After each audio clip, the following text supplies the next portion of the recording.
conseil national de régulation bu audiovisuel di Sénégal dal di amal niki altine gi ab tirage au sort jëmale ko ci passage yu enregistrement message yi nga xamante ni moom moo war a di marqué li di ndorteelu campagne électorale bi te mu war a daw foofule ci rajo télévision sénégalaise di RTS. bu ñu sukkandikoo ci article 8 du loi bi nga xamante ni moom moo daal di créé boobule Sénat conseil boobee nag moom mu ngi daal di war a fixé li di ay règlement jëm ci conditions yi nga xamante ni moom la ñu daal di fësalee programme yooyee jëm ca diffusion yi ba ci émission yi nga xamante ni dinañ ko daal di amal bu ñuy amal li di campagne électorale bu ñu toppee ordre bi nga xamante ni nag daal dinañ ko tënk ca boobu leen ndaje candidat yi nga xamante ni moo di Idrissa Seck Amadou Ba Habib Sy Thierno Alassane Sall El Hadji Malick Gakou Daouda Ndiaye Mamadou Lamine Diallo El Hadji Mambo Diawo Anta Babacar Ngom ak Serigne Mboup ñoom ñi lee dinañ daal di jaar foofule ca RTS niki ay juma ji ngir daal di amal seen enregistrement yeneen 10 candidats yi nga xamante ni nag daal dinañ leen ca nemmeeku mu bokk ca Aly Ngouille Ndiaye Bassirou Diomaye Faye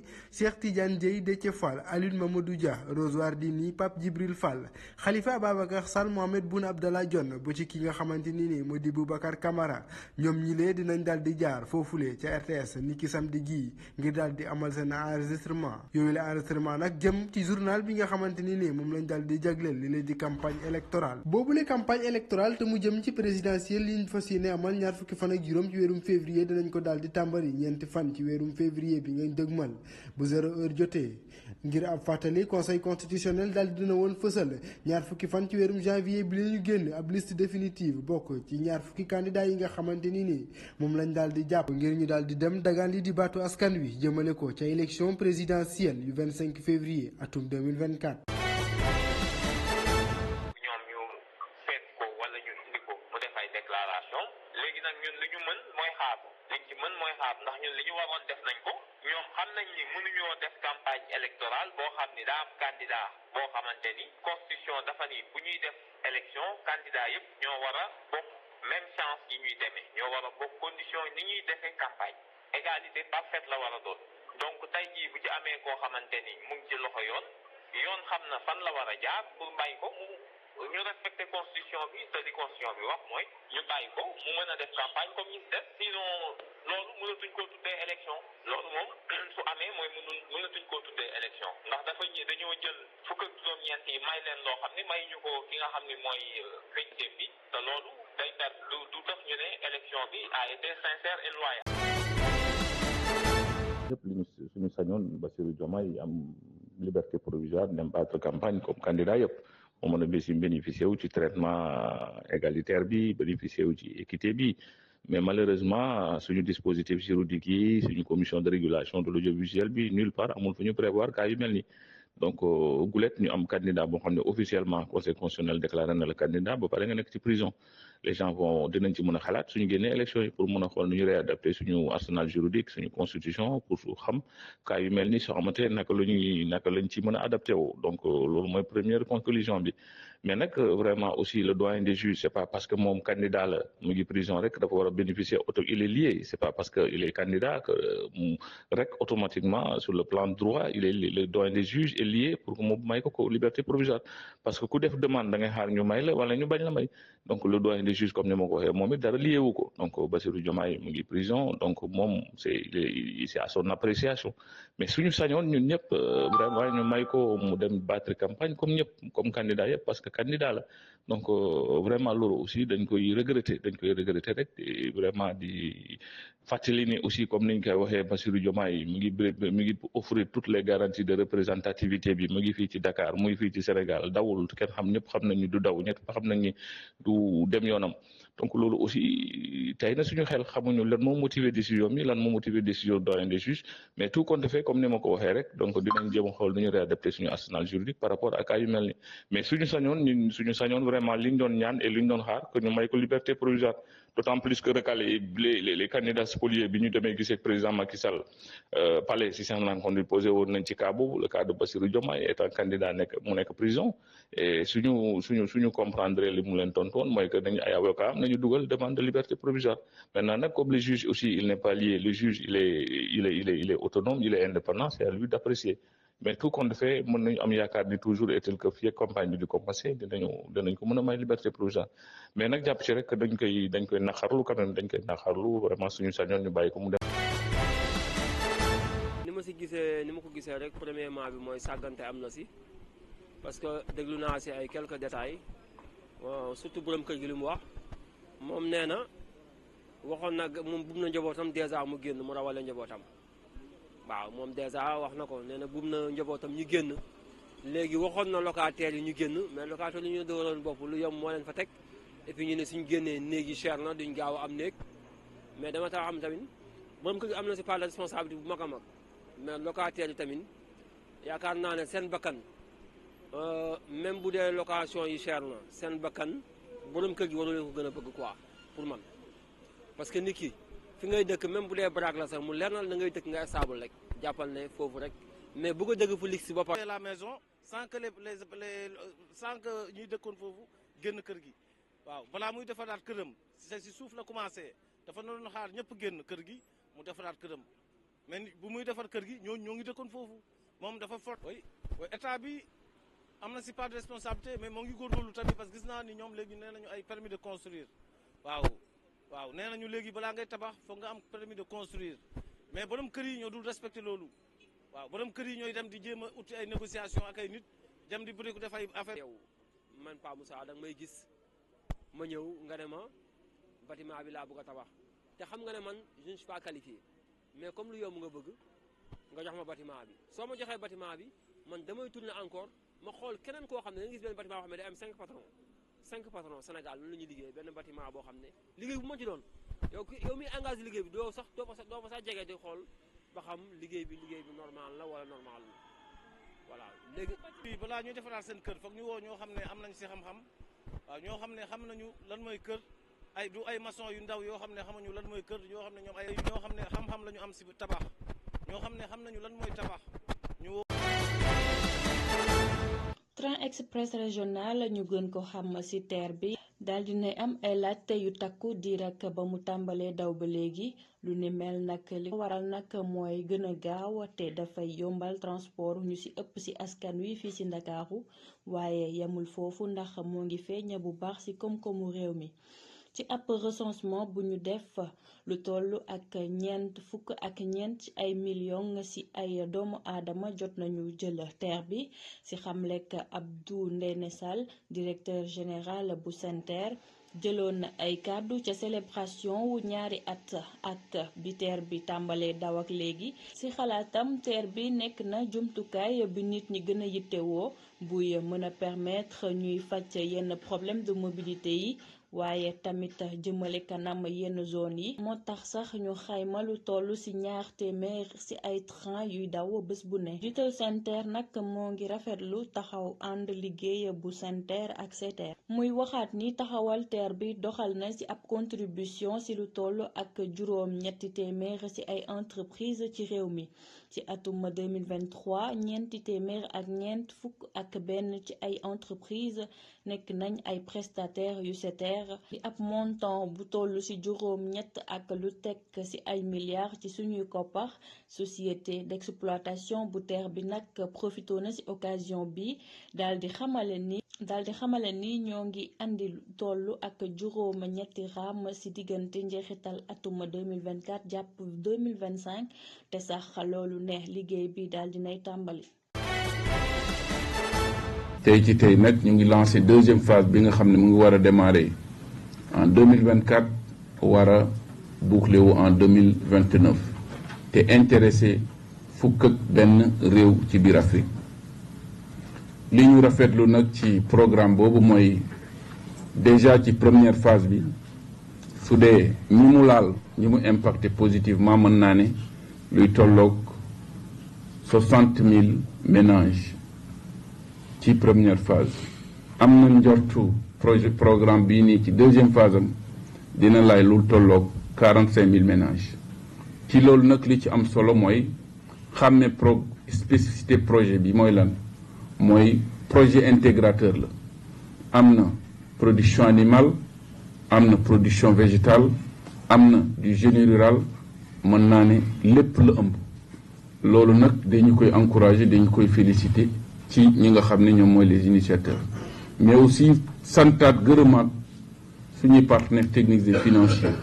sant boobu nag c'est au nom du président de la République mi nga xam ne moo définir la politique agricole du pays. À travers lui, remercier l'ensemble du gouvernement du Sénégal. Et su loolu jàllee aussi ñaaxaat leen su ma nee ñaaxaat leen mooy yéen ñi nga xam ne yéen ay agent de l'État muy agent du ministère de l'Agriculture, des Finances, de l'Économie, de l'Environnement, bref tous les agents de l'État impliqués directement indirectement ñoo ngi leen di ñaax pour que ñu gën a redoubler d'efforts. Il y a des résultats importants yu ñu def waaye am na njortu que ne li défi yi ñuy xaar mën nañoo war a gën a takkaat encore une fois de plus suñu tubéy comme niñ koy faral di waxe. Et pour finir, réitérer suñu disponibilité totale à accompagner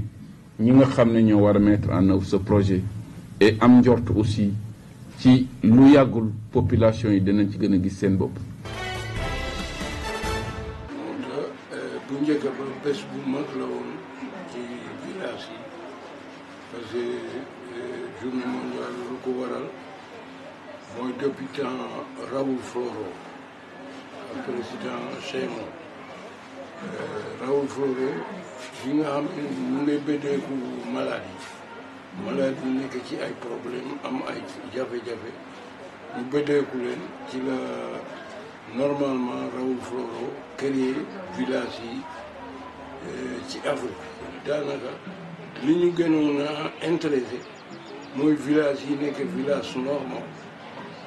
comme ni nga xam ne ñaan nañ ko président de la République yàlla def Macky Sall defal ñu ko duñ ñu ko defalee ba ñu yóbbu loi bi assemblée woote ko loolu moo tax ñun lu ñu nguur gi desal muy forêt pour état ci boppam mu jàppale ñu yokkal ñu dëkk bi ci côté boobu parce que loolu du wàññi forêt bi dara loolu dugg nañ en même temps depuis bi nga xamee ne nommé na ministre muy Samba Ndiobène Ka mu nekkoon ministre boo xam ne mu yor affaire sociale bi à part action sociale ak ministre de la santé mais Samba Ndiobène Ka mosul wàcc ci village yi pour mu xam ba mu dem kon ñu ngay ñaan Macky Sall daal vraiment nañu jàppale ba balaa mu dem mun ñu jox ndàmpaay parce que ñun dañu yàgg a isolé ci loo xam ne feebar rek a ko waraloon te am na feebar yu gën a dangereux foofu parce que yàlla na ma yàlla baal. xibaaru bitim réew yi dañ koy doore fale ca Guinée gannaaw fukki fan ak benn bi nga xamante ni ne mu ngi en détention journaliste secrétaire général bu syndicat bu professionnel wéy taskatu xibaar yi di Sékou Jamal Penza moom day wéy di desandi foofule ca kaso ba donte syndicat yu mag yi nga xamante ni ñoom ñoo nekk ca réew ma ñoom ñoo ngi daal di ñaaññi jàpp gi nga xamante ni dañoo jàpp ne jaarul yoon loolu waral ba tax sax ñoom ñi lee ñuy daal di indi seen jàppandal daal di lancé ab ultimatum mu ñetti fan autorité yi ngir ñu daal di koy libéré fii ak ajuma ñaari fan ci weerum février bu fekkee ne moom moomu la libéré wuñ ko sax ñoom syndicat yi lee dàqu ñu daal di décréter ab grève générale illimitée ci dëkk ba fale ca Égypte moom njiital mouvement islamique palestinien bi di Hamas di Ismaïl Haniyeh moom la ñuy xaarandi fële ca Égypte niki alxames benn fan ci weerum février jàpp ajuma moom mi la sax war a dem foofee ngir daal di waxtaane ab beneen trêve jëm foofule ca bande de Gaza nga xamante ni ne dañ faa nemmeeku ay combat ak ay raid aérien yi nga xamante ni yu Israël mu ngi daal di wéyandi foofule donte situation humanitaire bu critique moom moo fa daal di am ca nooru enclave ba jàpp si Jordanie ba ca Liban ak Hezbollah moom situation ba day wéy di gën di tàng bu ñu sukkandikoo ci dernier bilan jawriñ ji yor lépp lu jëm ci wàllu wér-gi-yaram foofu la ca Hamas ñaar fukk ak juróom-ñaari junni ak fukk ak juróom-ñeenti doomi aadama daal di nañ leen fa boom foofu la ca Gaza waaye lu ëpp fukki junni ci ay doomi aadama yu ci daal di jëlee ay gaañu-gaañu bu guerre gi tàmbali ak léegi ñu jeexalee ko fale ca Ukraine foofu moom ñaar fukk ak juróom-ñaari réew yi bokk ca union boobee ñoom ñoo daal di xaati ab déggoo niki alxames benn fan ci weerum février ngir jagleel yi nga xamante ni ñoo di waa Ukraine am ndimbal bu toll ci 50 milliards d'euros fii ak ñeenti at boobule décision nag ñoo ngi ko daal di jël gannaaw ab sommet extraordinaire bi nga xamante ni ñoo ngi ko daal amal foofule ca Bruxelles boobule accord nag war a garantie ab financement stable ak flexible bu war a yàgg lool foofule ca Ukraine boobule accord nag ki ko bloqué woon moo nekkoon premier ministre hongrois di Viktor Orban moom mi ne nga xamante ni da doon sàkku ngir ñu daal di teg ab mécanisme ngir amal ab contrôle jëmale ko ci agent boobu ci Caire.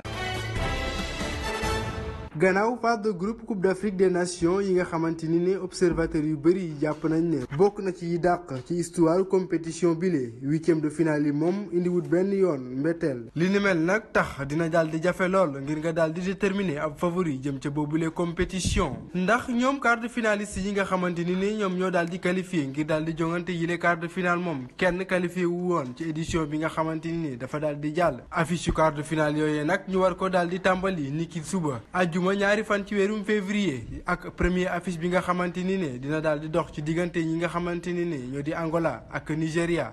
sax nekk ñetti yoon vainqueur u kan boobee ci atum 1980 1994 ak ci atum 2013 boobule duel nag ñoo ngi ko daal di xaarandi bu juróomi waxtu ci ngoon jotee beneen jongante bi nga xamante ni ni ñoo ngi koy daal di xaarandi niki suba mu ngi war a dox ci diggante Syli national bu Guinée ak Léopard yu Congo boobule jongante nag mu ngi daal di war a am bu juróom-ñetti waxtu ci guddi jotee Angola nag bokk ci surprise kan yi nga xamante ni daal di nañ ko nemmeeku ndax moom mi ne nag nekkul koo xam ne dañuy daal di faral gis mu daal di qualifié ca quart de finale yooyee Nigéria moom daal di qualifié ci quart de finale ya lu toll ci fukk ak benn ci yoon RD Congo ak Guinée moom lii moo nekk seen juróom benneelu yoon ñuy daal di jongante ñetti jongante yépp nag ca Coupe d'Afrique des Nations la woon ñaari ci élimination Coupe du monde benn bi match amical Guinée nag benn yoon la daal di gagné ci 6 jongante yooyee ñaari bal ca benn ñi nga xamante ni ñoo di waa Congo ñoom Léopard Congo yi nag ñoom daal di nañ gagné ca match yooyee lu toll ci ñeenti yoon ñoom ñaari équipe yooyee nag benn yoon lañ daal di témboo yile statistique nag daal di jox favori République démocratique du Congo.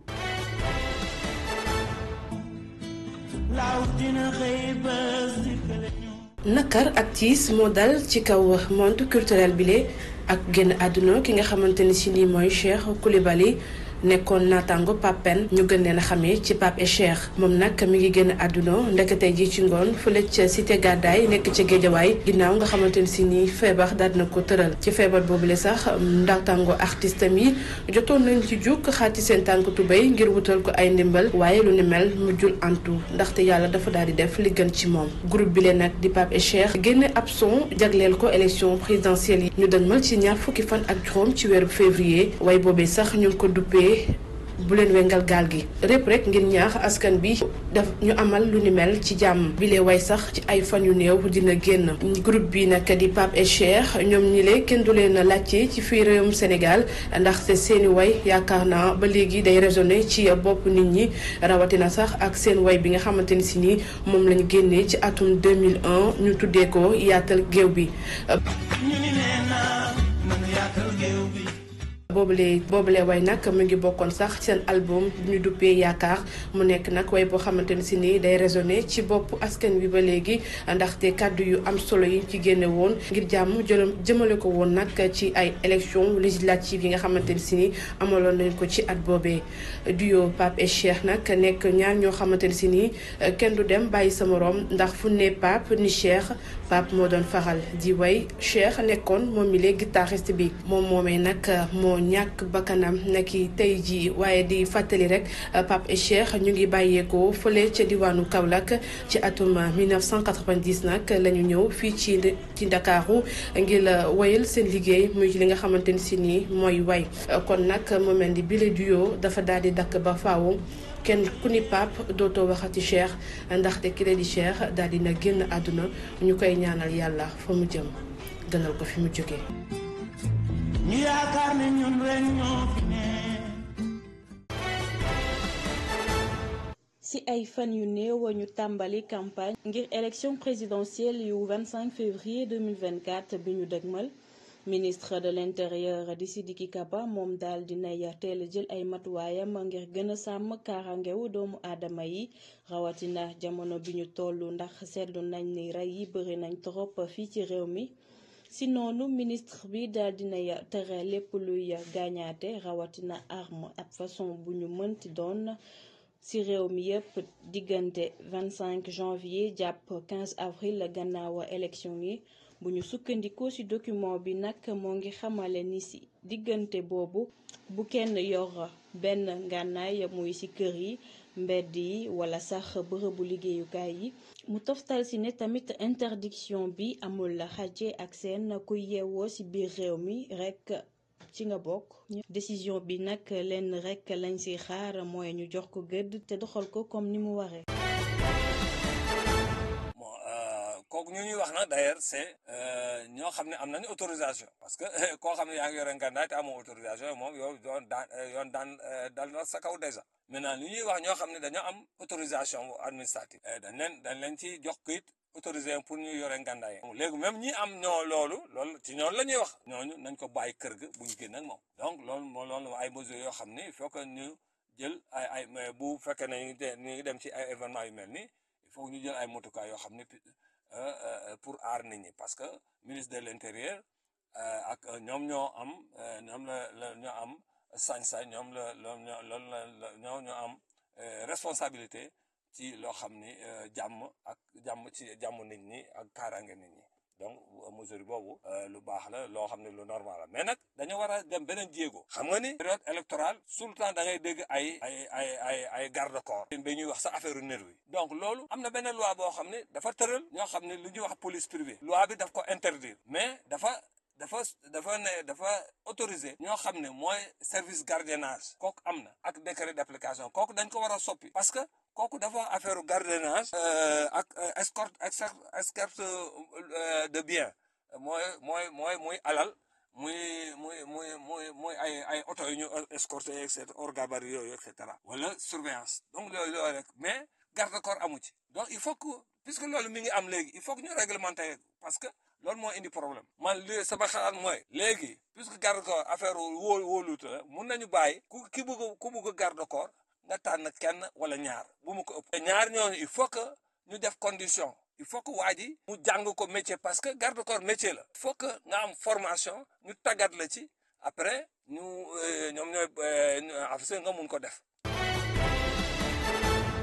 C'est avec une grande note de satisfaction. mbégte ak satisfaction bu mag laa àndal tey daal di taxaw fii ngir daal di inauguré li nga xamante ni moo di école des sous-officiers file ci Kaolack tey nag day mandargal pas-pas ak moyens yi nga xamante ni ministère de l'intérieur daal di na ko ciy def te ki nga xamante ni moo di njiitu réew mi Macky Sall daal di ma ciy teg ci bopp bi. depuis le 16 janvier 2024 nag ñun ñoo ngi daal di wéy ngir lu jëmal fànn bi la ci kanam bokk na ci commissariat bu dibiteri foofule ci Dakar ak nouveau cantonnement bi nekk foofule ca Saint-Louis ak beneen cantonnement bu nekk foofule ca Mbour tey nag gis ngeen ñu am mbégte lool nekk file ci Mbadakhoune lii le nag bokk ci ambition yi nga xamante ni njiital réew mi Macky Sall daal dina ko fi teg ngir taxawu askan wi yëpp ci wàllum sécurité. école de police bi nga xamante ni moom la ñu dalloo tey ci suba mën nañu ne am na ci ab centre d'instruction te ñu ciy daal di amal ay formation yu mucc ayib jëmale ko ci agent yi. lii nag dina daal di ànd ak équipement yu mucc ayib waaye tamit ab recrutement boo xamante ni dina bëri lool jëmale ci ay agent yu police nationale.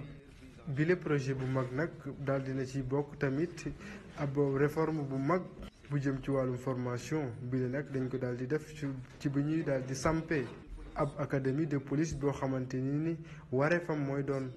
wàllum coordination structure yëpp yi nga xamante ni ñoom ñi la di waa police ñoom ñoo fay daal di yëngatu. Et continue des personnels de la police nationale. Assemblée nationale dafa daal di créer commission d'enquête parlementaire muy ab résolution bu jóge ci Karim Wade daal di nañ ko doxal ci àllarba ji ci turu téeméer ak ñaar fukk ci kaw ñaar fukk ak ñeent ci ndaw réew mi.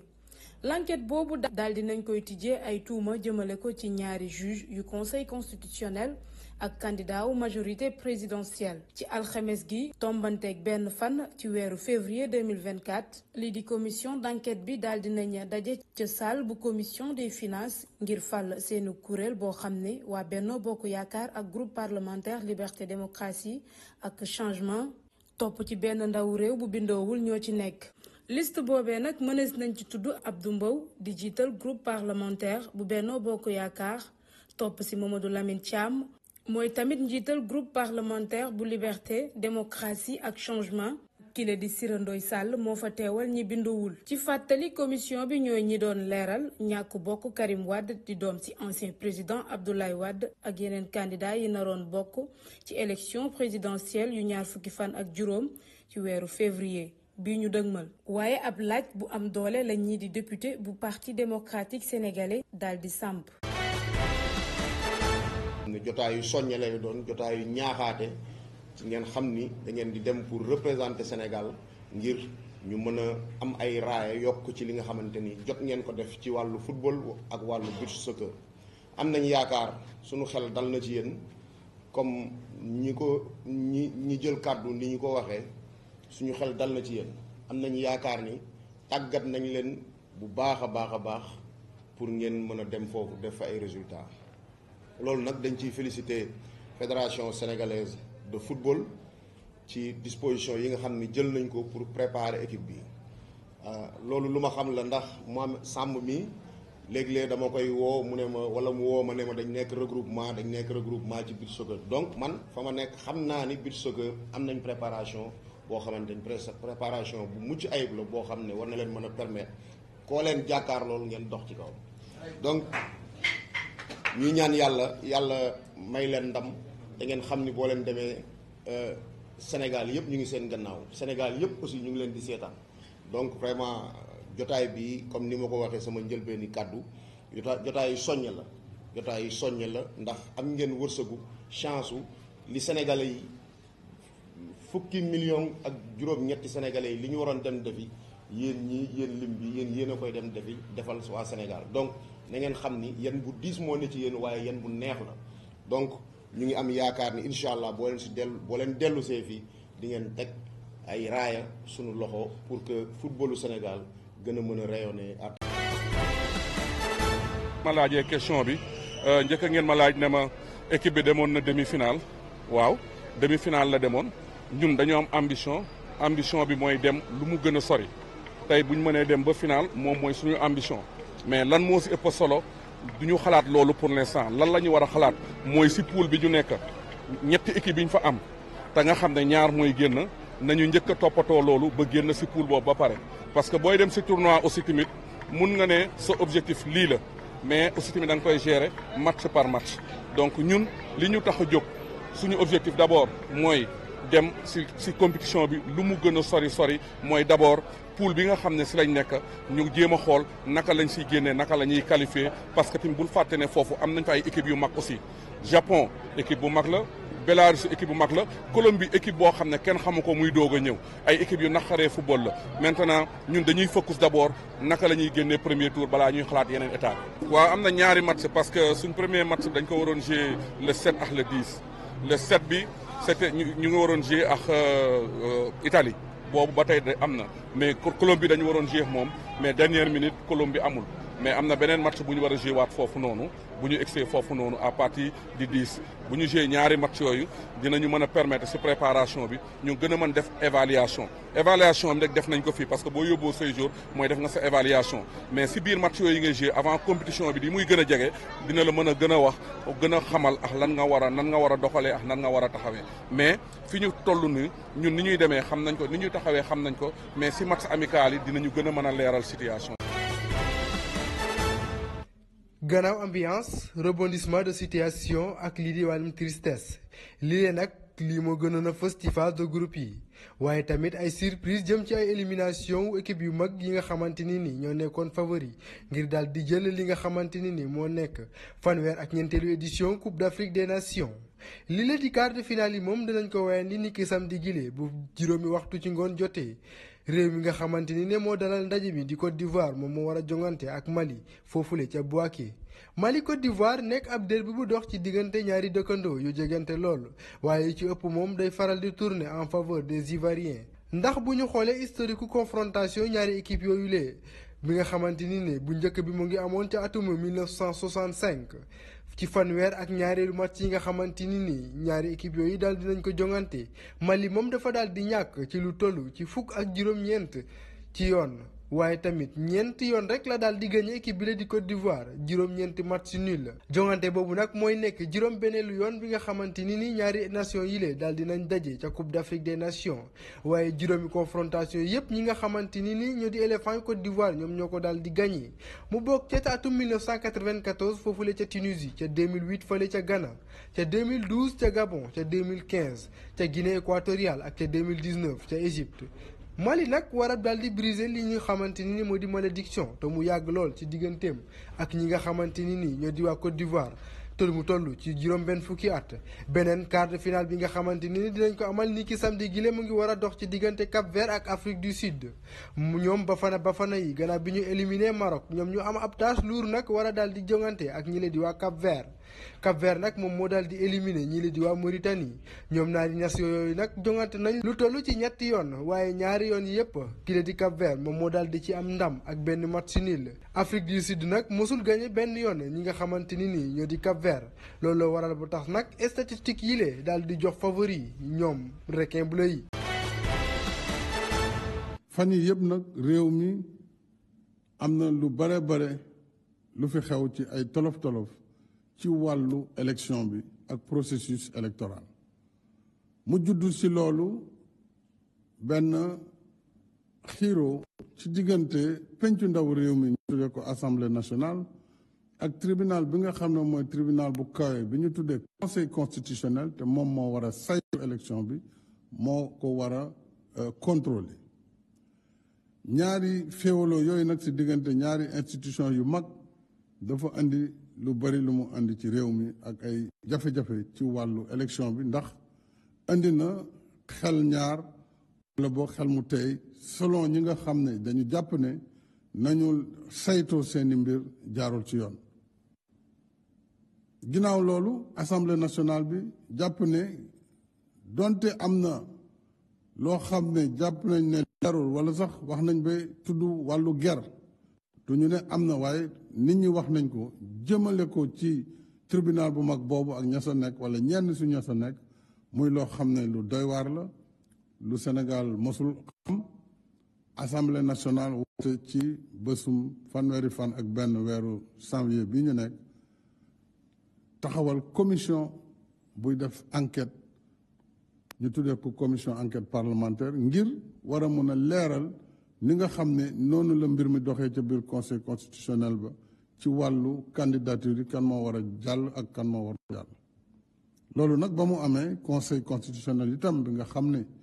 charte réew mi daf ko jox ay pouvoir ci wàllam moom it bind na bataaxalam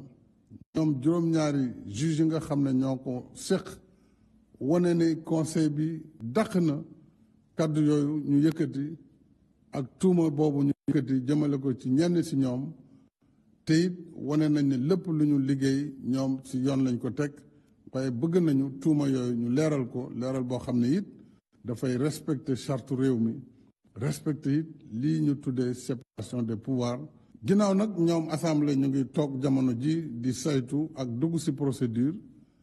jël naa décret bi nga xam ne moom mooy ajandi décret bi woote woon ne élection bi le 25 la doon